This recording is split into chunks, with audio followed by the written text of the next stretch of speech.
Welcome to Ween Off the Cuff. I am your Ween.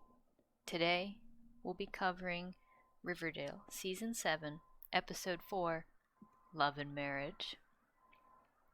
This episode picks up right where we left off last episode with Ethel and Jughead in Principal Featherhead's office being accused by Sheriff Kevin's dad and Principal Featherhead and Dr. Werther's and basically having all their comic books and gory drawings and stuff thrown at them as evidence that they committed the murder of Ethel's parents.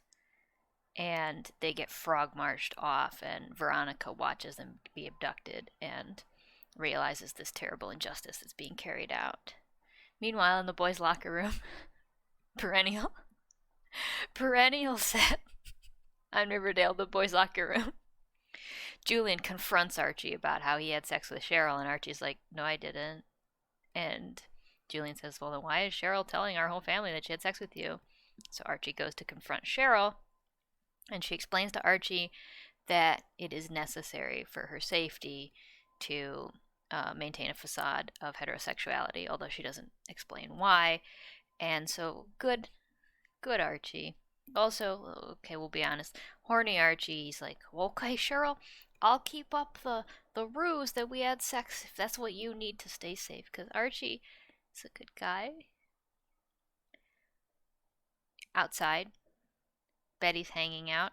Kevin approaches with the fake Kinsey sex book, and she's like, oh, Kevin, did you learn some things? And Kevin's like, yeah, I learned that I want to wait till marriage. And Betty just immediately breaks up with him. Just right there, she dumps him. It's an absolute serve on her part. Then she runs inside and she's crying, and Tony comes to comfort her. And she's like, oh my god, Betty, you broke up with Kevin. That's terrible. Did you want to wait till marriage and he was too horny? And Betty's like, no, it was the other way around. And Tony's like, OMG, girl boss. Which is true. So then Ronnie goes to see Jughead and Ethel in jail, and Veronica and Jughead have a kind of cool investigator talk with Jughead peering through the bars with his stupid whoopee cap on. It's like, you gotta save us, Ronnie. And they kind of flirt a little bit by pretending to be the characters from the Thin Man movie, which is a win. Absolute awesome. But then when Archie gets home from school, he finds that his mom knows that he allegedly had sex with Cheryl, and she's enraged and hurt that he would behave in such a loose manner, and they're gonna go to the Blossoms for dinner to talk about what happened. And they have this hideously awkward fancy dinner in the Blossom's horrible gothic manor. And we learn about Clifford, because yes, Clifford's back. He's alive again, just like Betty's dad. And Clifford Blossom is the mayor of Riverdale in the 1950s. And he was just back from a trip to Washington. And he mentions about how he knows Joseph McCarthy. And then he starts asking Archie about what he thinks about the Russians and the Russian problem. And Archie has no thought. Archie just tries to make up what he thinks is the right answer based on Cheryl kind of like mugging at him about whether he should say, the Russians are bad, or I love communism. And luckily he says the Russians are bad and not I love communism. And Clifford's like, oh, good kid, good fella. And so while their parents are after dinner talking about what to do about this teen sex problem, Archie and Cheryl have actually a really sweet scene outside in the gardens of Thornhill talking about Archie's dad and how much he misses his dad and how they used to love to go to the movies together and about how they had this dream of being cowboys, which I think, let's be serious here, is further evidence of gay Archie. His interest in going west and working on our ranch, being a cowboy. It's homoerotic. He means it in a homoerotic way. Meanwhile, Betty and Tony decide to go to the dark room and have a little coffee and hang out to cheer Betty up from breaking up with Kevin. But when they go into the dark room, they find out, I guess, it's guys' night at the dark room, and they see Kevin and Clay and a number of other fellas slow dancing together in the dark room, and Betty obviously realizes that this is the reason that Kevin doesn't want to have sex with her, and she rushes out. And Tony's like, whoops. Veronica, being a girl boss, of course, secures the coroner's report that proves that Ethel's parents were killed while Jughead was at the dance, and there were many witnesses to say he was at the dance, which frees him from jail so that the two of them can then look for evidence to free Ethel. But first she takes Jughead to Pop's, and they have a delicious burger together, and Jughead's like, oh, God, I was famished back in there. Oh, really needed a burger and fries. Veronica's like, you sure did, son. They talk about what Ethel's alibi is, and it turns out Ethel's alibi is that she was at the bus, waiting to go to the dance, away from home, when she got picked up by No Eyebrows Julian, who then tried to put the moves on her, even though he has no goddamn eyebrows.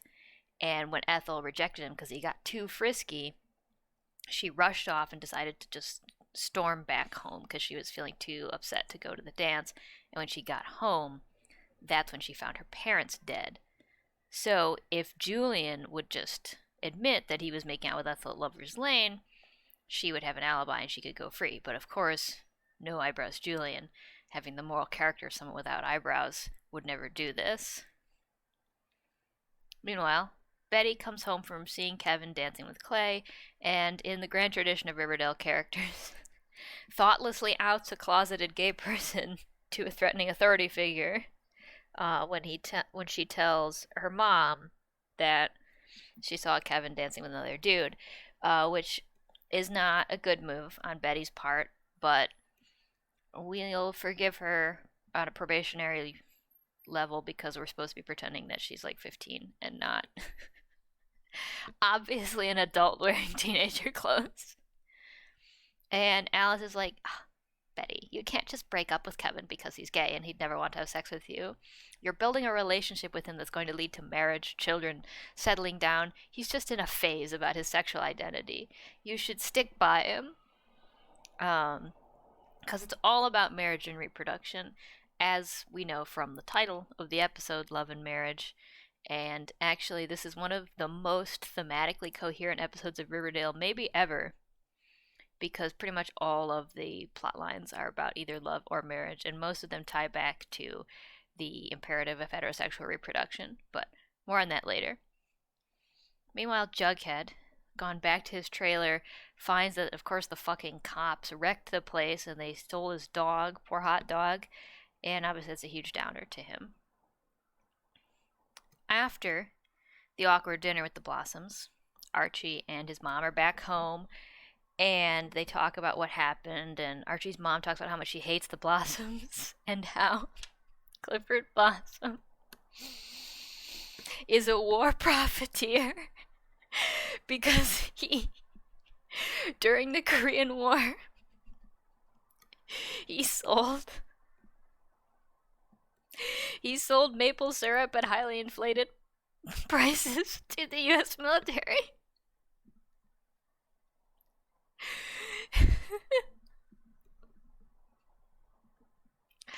He's a syrup war profiteer. Yes, he is. He is a syrup war profiteer.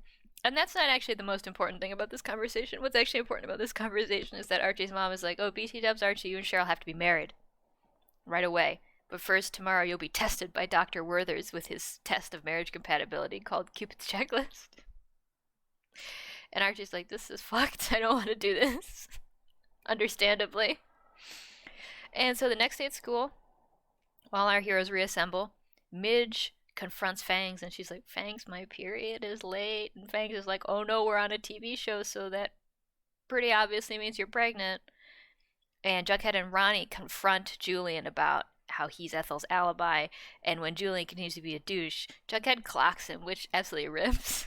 And so Julian is so humiliated by getting punched in the face by Jughead that he goes and gives testimony. He's like, yeah, I was with Ethel while her parents were being murdered. Yeah, she didn't do it. And so Ethel is freed and goes back to stay with Betty's family. Archie and Cheryl undergo Cupid's checklist with Dr. Werther's, and they're asked three questions. Do you have similar backgrounds? And they don't. Cheryl talks about her descent from English nobility, and Archie talks about how his grandpa barely survived the Dust Bowl, which actually doesn't make it doesn't make a ton of sense. Uh, like with time, because it's only the 1950s. Dust Bowl was in like the 1930s. So Archie's dad, I mean, maybe if Archie's dad family moved to Riverdale, like because of the Dust Bowl, and then Archie's dad, it doesn't give him a lot of time. No, I'm not gonna worry about it. I'm not gonna worry about it. It's fine. And the next question that Dr. Withers asks is, "Are you close friends?" And Cheryl's like, "No." And Archie's like, "I get along with everybody." And the last question, "Do you understand the meaning of marriage?" And they don't. But Dr. Werther's indoctrinates them with heterosexual norms of behavior and is like, "You passed the test, you're good. You're exactly the kind of people who are to be married," thus providing a poignant satire of compulsory heterosexuality. The idea that anybody who has sex should just get married because it makes enough sense. It makes enough sense. And Penelope is excited about this news that they're approved to get married by Dr. Werther's because all she cares about is breeding more gingers. And so the fact that she can marry Cheryl to Archie, who's ginger, and breed more gingers because she's insane. And her outfit, I can't even describe what Penelope is wearing in this episode. She looks like she's wearing. She looks like she's wearing a dress that's like it's red and it's got so many folds and puffy sleeves. It kind of looks like the inside of a mouth. It's horrible, but incredible, obviously. Fangs goes and tells his best friend Tony about how Midge is pregnant, and Tony's like, well, I've got a secret method by which we can do a test to really find out. So put a pin in Tony's test, because while Tony's test is somewhat based in real life methods of pregnancy testing, it's so humorously conducted. But that's for later. That's in a little bit. Betty goes and confronts Kevin. She's like, "Hey, Kevin, I went to the dark room. I noticed you were gay." And Kevin's like, "Yeah, okay." Well, he tries to deny it for a little bit, but then he's like, "Yeah, okay." But he assures her that he didn't have any kind of physical relationship with Clay while they were together. It was just after they broke up, he went to the gym and he was crying at the gym. And Clay came out and was like, "Hey, buddy, what's up?" And they started talking, and they went to the dark room together, and then they started slow dancing. And Kevin apologizes to her for not being more honest about his sexuality and like not being a good boyfriend to her. And Betty is actually really nice to him. It's a surprisingly nice scene. It's like a very normal and like thoughtful encounter between two of the most troubling characters of Riverdale. Meanwhile, Archie and Cheryl are at Pop sucking shakes together, but Archie's worried about her, and he's like, I wanna, if we're gonna be married, Cheryl, I wanna get to know you, and through the process of getting to know you, maybe get to know myself a little bit better," which I think is coded gay Archie. I think it's gay Archie. But Cheryl is touched by this care for her because, you know, Cheryl's grown up in a horrible family of hatred and torment, and Archie being a little bit nice to her is like groundbreaking. And so she asks him to write a poem for her like he did for Veronica a couple episodes ago, which she will be disappointed by because he's a terrible writer.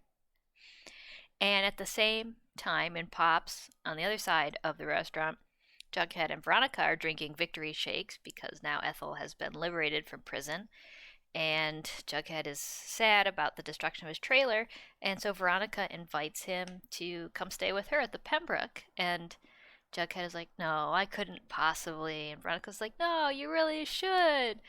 And so finally he he buys into it. He decides to stay at the Pembroke with Veronica. In the school, at night, Midge, Fangs, and Tony are hiding out. They go into the science room. They get a frog, and Tony's like, here's what I got. I got a vial of Midge's piss, and I'm going to inject her pee into this frog, and if the frog lays eggs, Midge is pregnant. Couple things about this. Number one, how did Tony get Midge's piss without first explaining to Midge what she needed the piss for? Why is she explaining what the piss is for now when she already has the piss? That's my main concern. How did she get it? Anyway, she injects the frog with piss and they all hang out in the school. And the next morning, oh my god, the frog laid 1 million eggs, Midge is pregnant, ah! And Tony insists that Fangs and Midge be married because Tony is their moral arbiter as their classmate and gang leader. And I am a little disappointed in this decision because I really, really wanted to know what 1950s Riverdale back alley abortion plotline would be like. Not in a good way, obviously, in a bad way. But I did really want to know. But that doesn't mean it might not still happen. It doesn't mean it might not still happen. You know what Faith manages?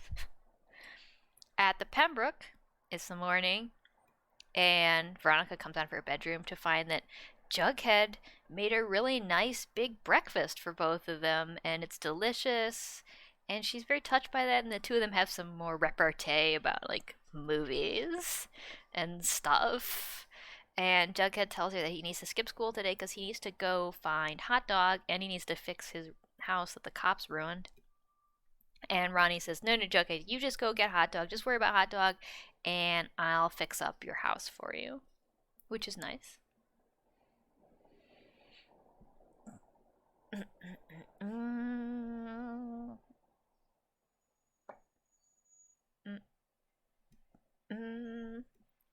So, Archie, starting to have second thoughts about marrying Cheryl, which is so valid, decides to go tell Betty the truth, that they didn't actually have sex, but they are being forced into marriage, and that he kind of feels like he should marry Cheryl if only because she needs it to stay safe, but also because he doesn't know what the point of him is. He feels lost, he feels unmoored, he doesn't know who he is. Is this crypto gay Archie? It could be, but it's a general Archie theme. But Betty reminds him that marriage is forever, and maybe he shouldn't just marry someone because he feels like he should, which is not very 1950s of her. And Cheryl and Archie are summoned before Clifford, and he tells them that he wants them to marry immediately, and he wants Archie to start working at the maple factory immediately, and then they'll basically just become clones of Clifford and Penelope and replace them, live at Thornhill, and that's a horrible possibility to both Archie and Cheryl. So they're disgusted by that. Fangs, dressed as a normie instead of a greaser, returns to Tony to tell her that he was turned down by Midge's parents. They don't want him to marry Midge, and they think it's a horrible idea, and wisely he didn't tell them that she was pregnant. And so Tony has a new plan, which is to, in the next 4 months, make Fangs' rock career take off, so he becomes so rich and famous that they'll let him marry Midge. And what's interesting about this scene is that when Tony's listing all the reasons that Midge's family shot him down, she mentions that they are rich and they are normies, but also that they are white, which I think is possibly the first time ever in Riverdale that, like, the concept, the identity of whiteness has actually been, like, spoken aloud, right?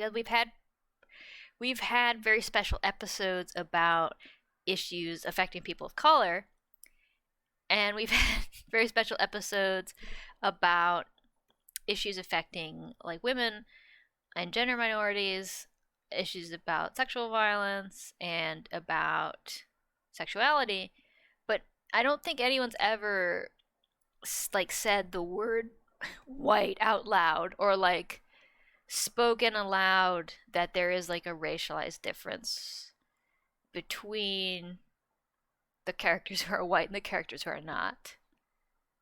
Um, I don't know what this means yet in the long term.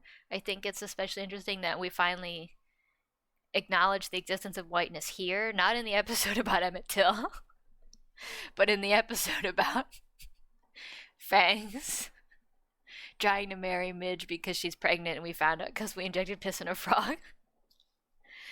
Um, but I think we got to keep a watch on that. We got to keep a watch on that. Veronica shows Jughead the new fancy trailer that she's made for him. She refurbished everything. She put really fancy new furniture. She made it nice. It's Veronicized. And he is very touched by it, and he really appreciates her, and they've had a nice bond building. Meanwhile, Betty is caught with her fake Kinsey book by her insane mother. And Ethel admits that the book is actually hers, and Betty found it at her house. But Betty still stands up to her mom, takes the book back, and is like, "Mom, you fucking suck," which is true. But she also is a girl boss. And Machinomic is so funny as her. Uh, anyway, Archie, ponders his lost father whom he loved, also his wish to move west and become a cowboy. And Cheryl ponders what a prison marriage will be and how her dad won't even let her like get married at Niagara Falls and just wants her to perpetuate his exact life again as an exact clone of him in an unending chain of heterosexual reproductive futurity. Archie and Cheryl meet up, and Archie backs out of the wedding because they both have realized that they are not invested in, um, shoring up the bounds of heterosexual reproductive futurity. But Archie, of course, being Archie, has an idea that they could do something even dumber than get married like their parents want to, which is to run away, elope, and go out west, where Archie could become a ranch hand or even a folk singer, because I'm worried Archie's going to get into music again. And what Archie says is, out west we can be whoever we want to be and leave all of this life behind, which I'm confident is also crypto gay Archie. And Cheryl immediately agrees to flee, but Tony overhears and is sad to know that Cheryl's leaving. Meanwhile, Betty meets up with Kevin and says that she's been reading about homosexuals in the Kinsey book. Actually, I don't think she even says homosexuals. I think she says, "I read the chapter about men like you." And she tells Kevin that he's so brave. But then in the course of that conversation, she learns that her mom has been actively meddling in her sex life and is the one who gave the pin to Kevin and told him to pin her, which obviously she finds somewhat offensive and troubling. Tony finds Cheryl and discourages her from leaving with Archie, pointing out that she can't outrun her personal truth. And Cheryl admits that she's not in love with Archie, but that she just wants to escape her horrible family. And actually, this is also a very affecting scene. Most of the time, Madeline Petch is delivering a performance as Cheryl that is completely like at Mommy Dearest levels, which is correct for the character, but is like it's not a very layered performance. But she actually really sells this scene in a very touching, sad way as she talks about how, no, she's not in love with Archie, but she is not safe with her family. And the thing about Archie is he's a really good guy. He's a really good guy who cares about her. And that part is sad. That part's sad.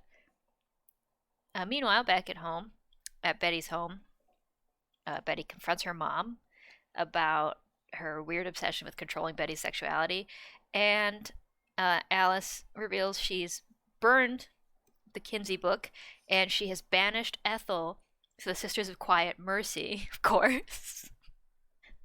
And Betty's like, the Sisters of Quiet Mercy, aren't those crazy nuns do experiments on people? So we have to presume that we will find Ethel lobotomized in a couple episodes, and that's very troubling. We should be troubled by this. Archie, at the bus stop, waiting for Cheryl. He's got his tickets. You can see the bus behind him. It says San Francisco on the destination. Not a coincidence. Definitely another red flag for gay Archie. I am not a conspiracist. It all makes sense. Anyway, then Cheryl drives up in her convertible, and he's like, gosh, Cheryl, I thought we were taking the bus. Are we driving out to San Fran? And Cheryl says, Archie, no. It's all a fantasy. We can't outrun our problems. We can't outrun our evil families. We can't outrun the doom that is our own selves. And again, this is actually a really nicely done scene. It's because of the staging and the styling. It's very classic 1950s film, very like Douglas Sirk. Also a little bit Todd Haynes, the Forbidden Romance one that I don't remember the name of. Was that one? Is that All That Heaven Allows, or is All That Heaven Allows the Sirk one? Anyway, you know what I mean. It's a tragic romance. It's the 1950s, and she's like, we can't live this way. It's all a lie. But then Cheryl raps by saying that Archie's basically just telling Archie that he should date Betty, which is fascinating because Cheryl is rejecting this plan because she knows that she actually has to come to terms with her sexuality and her romantic feelings for Tony, but she still concludes that Archie is meant for the most compulsory heterosexuality relationship on the show, which is to marry Betty, which is like the obvious, like that's the whole joke of Archie and Betty going back to the original Archie comics, right? Is that he should just be with Betty, and Veronica is an interloper, and then Cheryl is an interloper, and then, you know, we add the layers of gay Archie into that. Jughead is an interloper, like every person, and then here in Riverdale in the show, like Miss Grundy is an interloper, etc., etc., etc. All standing in the way of like the most normal thing that he should do, the most societally acceptable action he could take. So it's just very interesting that Cheryl tells him to do this, and that even though she can kind of picture or that she wants to at least like try to picture a more complex possibility for herself, she can't see that for Archie, possibly because he's just so damn dumb. Oh, poor Archie. And so having turned down Archie, Cheryl heads off and she finds Tony to tell Tony that she is staying in Riverdale, that Tony was right, that she has to kind of like face herself and her sexuality.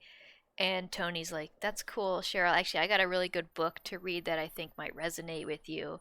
Here, take this. And it's a book. It's a pulp novel. And it's called The Cost of Pepper. It's called The Cost of Pepper. And you might be thinking, okay, that's fine. You know, Riverdale gives a stupid fake name to every single thing that exists in the real world to be silly. So this is the Riverdale universe version of The Price of Salt. And you would be right if, in a previous episode, in a previous season, Cheryl had not on screen been reading The Price of Salt, the actual book, the actual lesbian pulp novel, The Price of Salt, a book that canonically exists in the Riverdale universe already, but now is The Cost of Pepper?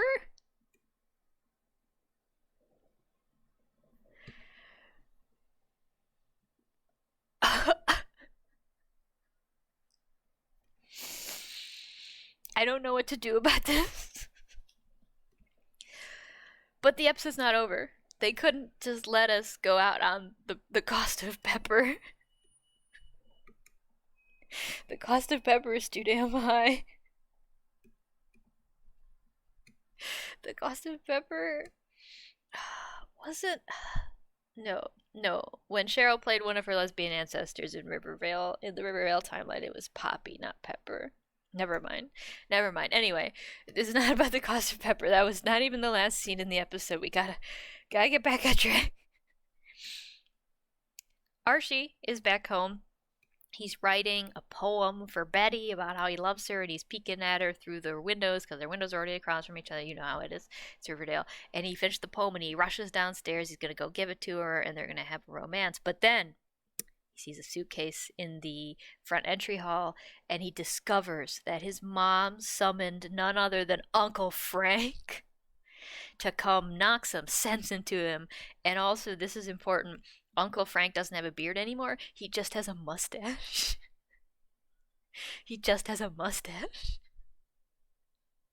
And I'm so excited for what 1950s Uncle Frank is going to be about because 2020's Uncle Frank was a fucking Black Ops ex-military guy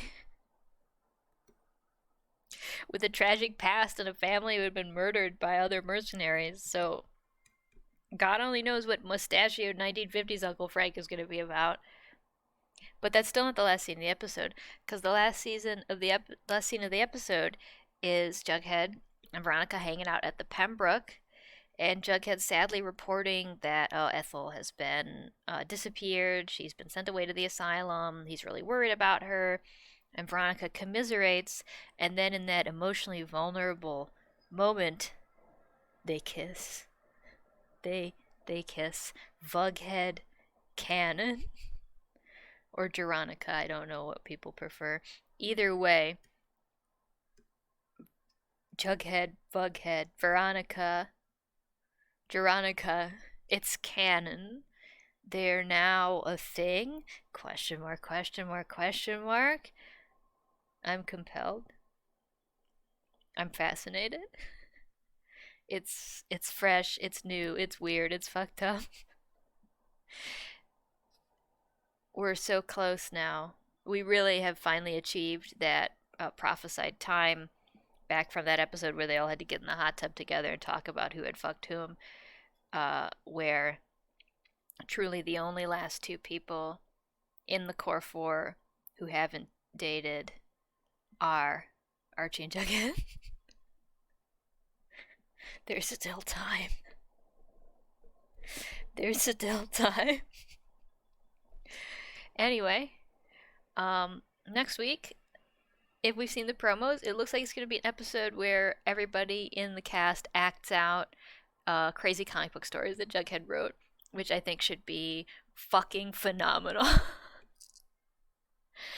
This was a great episode, no lie. This was just unironically banger episode. It had highs, it had lows. It didn't have high school football literally, but it had high school football emotionally. Great stuff. Cast turns in uniformly great performances, poignant scenes, stupid scenes. The cost of pepper was there. Marriage is forever. Heterosexual reproductive futurity is a prison. Um, that's Ween off the cuff. I am your Ween. Goodbye.